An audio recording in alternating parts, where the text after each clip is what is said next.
Twelfth બોર્ડની એક્ઝામિનેશનમાં સૌથી વધારે વખત પૂછાતો પ્રશ્ન ચેપ્ટર 1 નો એટલે કે characteristic of electric field line विद्युत क्षेत्र रेखा की लाक्षणिकता। तो सबसे पहली जो कैरेक्टरिस्टिक है उसमें ऐसा है कि प्लस क्यू चार्ज से शुरू होकर माइनस क्यू के अंदर टर्मिनेट होती है, क्लोज लूप नहीं बनाती, मतलब के बंद गाड़ो बनावती नहीं। प्लस क्यू मांथी चालू થઈ माइनस क्यू में पूरी થઈ જાય છે।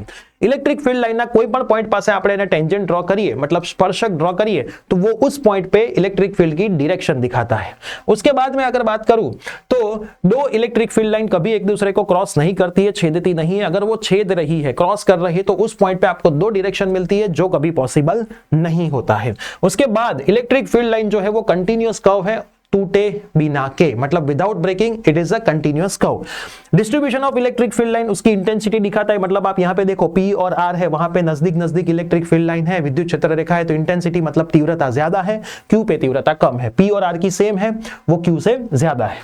यूनिफॉर्म इलेक्ट्रिक फील्ड की जो इलेक्ट्रिक फील्ड लाइन है वो पैरेलल और इक्वी डिस्टेंस होती है, मतलब समान विद्युत क्षेत्रनी क्षेत्र रेखाओ एकबीजीथी समांतर અને समांतर अंतरे હોય છે। બોર્ડની અંદર 2 માર્કમાં આ પ્રશ્ન પૂછાય છે, એમાં તમારે 4 પોઈન્ટ્સ લખવાના હોય છે અને ક્યાંક જો ફિગર આવતી હોય તો ફિગર પણ મેન્શન કરી દેવાની હોય। હવે જતા જતા આવા જ મજેદાર શોર્ટ વિડિયો માટે ફોલો કરવાનું ના ભૂલશો।